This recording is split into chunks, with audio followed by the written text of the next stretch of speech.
Sim, eu diria que a gente pode pensar o ano de 2025 de várias perspectivas, ou com personagens ou por meio das instituições.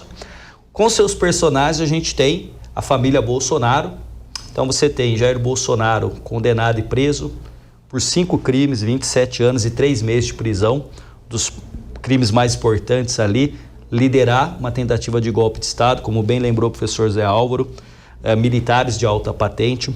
Nós temos o personagem Eduardo Bolsonaro, que nos Estados Unidos atacou o Brasil, atacou a pátria, né? Eu não sei, professor Vila, e aí eu sempre vou ter que recorrer ao historiador. Na Nova República eu falo tranquilo, de 1989 para cá, não sei se houve algum personagem político imbuído da posição de deputado que tenha atacado a soberania do seu país, como faz Eduardo Bolsonaro.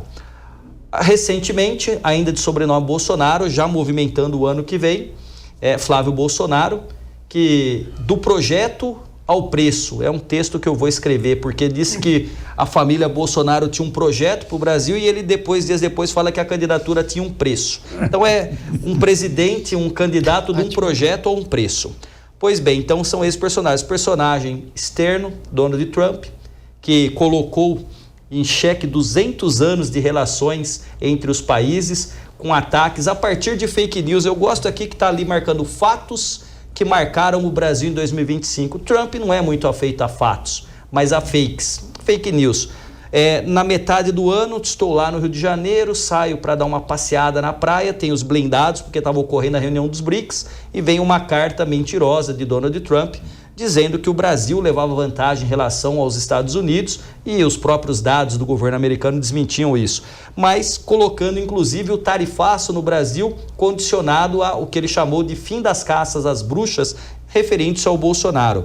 E as instituições, né? Nós tivemos resiliência das instituições, especialmente algo que não foi fácil ser realizado, que foi o julgamento do núcleo crucial da trama golpista, como dito aqui, Bolsonaro e ministros importantes, generais, mas também eu diria que nós estamos num momento já no final deste ano muito difícil, no momento de uma tensão institucional entre o executivo e os chefes dos dois poderes, né? Dos dois poderes não, das duas casas do Legislativo, Davi Alcolumbre e Hugo Mota.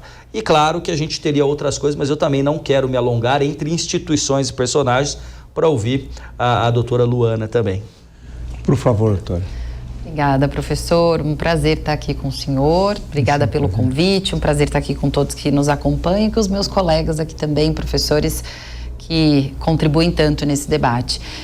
Bom, na minha visão, a surpresa, né, além dos pontos que foram brilhantemente trazidos aqui pelos colegas, foram dois cenários, né, duas questões críticas. Primeiro, discutir a pauta da segurança pública da forma como nós fizemos esse ano. Eu entendo que esse é um tema já antigo no nosso país em relação ao quanto a segurança pública, o crime organizado está embrenhado dentro das estruturas e dominando espaços, territórios do nosso país.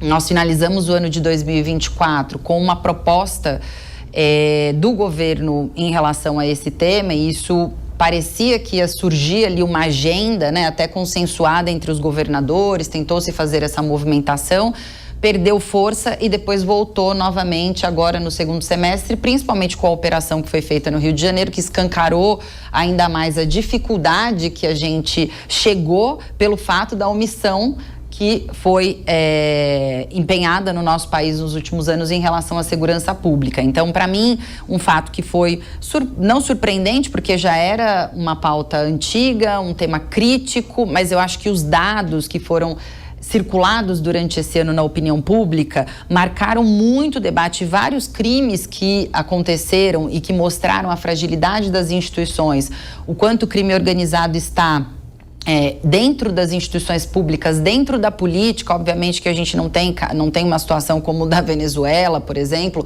onde ali a gente tem a organização criminosa sendo comandada por líderes do país, a maior liderança do país, mas a gente tem aqui uma participação do crime organizado dentro das estruturas públicas e dos mercados formais, que foram os dados e os crimes que trouxeram esse problema para um nível que está insuportável na sociedade. sociedade, se mostrou insuportável.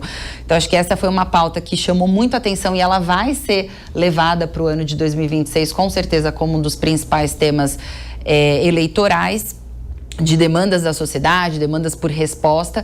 E eu queria trazer uma perspectiva complementar aqui a dos colegas, que é a perspectiva dos eleitores, né? Que talvez esteja entre os personagens aqui, como o professor Rodrigo colocou, personagens importantes nesse debate, também no cenário desse ano.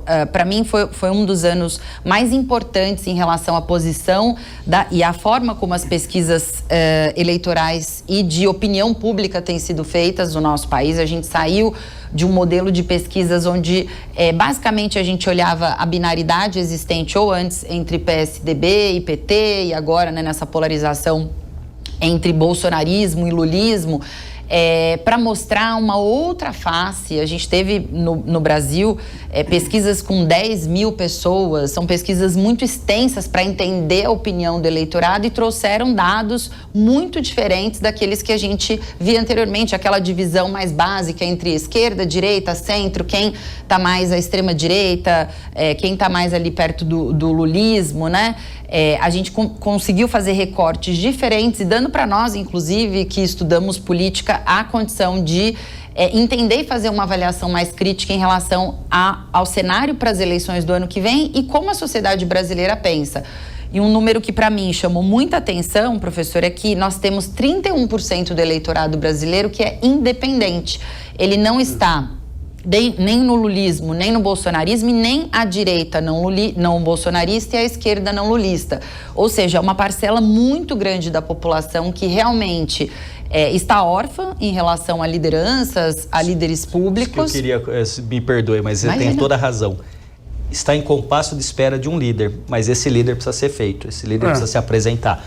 Perfeito. Imagina, perfeito. Ele precisa se apresentar e ele precisa se apresentar de uma forma, professor, que consiga convencer esse eleitorado, porque ele não é novo, né? Essas pessoas já pensavam assim no ano passado, na eleição de 22, quando a gente falava de terceira via, mas o que a gente viu é que esses dados evidenciaram que essas pessoas, elas esperam respostas para problemas muito específicos, elas pensam diferentes entre si, não é um público estanque em relação a pensamentos, em relação a pautas identitárias, por exemplo, comportamentais, mas que precisa se ter uma liderança com coragem e agenda.